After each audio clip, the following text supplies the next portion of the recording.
دوسروں کو رزق لانے سے رزق بہت تیزی سے تمہاری طرف آتا ہے۔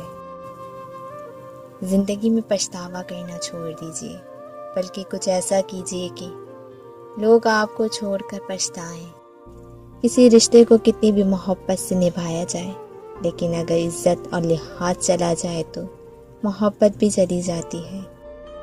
تمہارا رب جس چیز کو تمہارے پاس کر دے اس میں حکمت تلاش کرو، اور جس چیز کو تم سے دور کر دے اس پر صبر کرو۔ کچھ آزمائشیں اور مشکلات ایسی بھی ہوتی ہیں جن کے ختم ہونے پر انسان کو احساس ہوتا ہے کہ یہ زحمت نہیں بلکہ رحمت کا باعث تھی۔ گھر میں موجود ایک ہی منافق پورے گھر کی تباہی کے لیے کافی ہے۔ اپنے آپ کو ماضی کا قیدی نہ بناؤ، وہ زندگی کا سبق تھا، عمر بھر کی سزا نہیں۔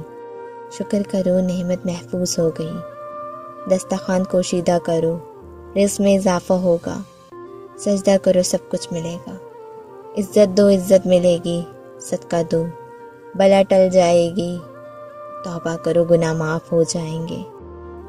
دنیا کے قلیل مال کو آخرت کی کثیر نعمتوں کی خاطر اور یہاں کے تنگ مکانوں کو آخرت کے وسیع محلوں کے خاطر چھوڑ دو۔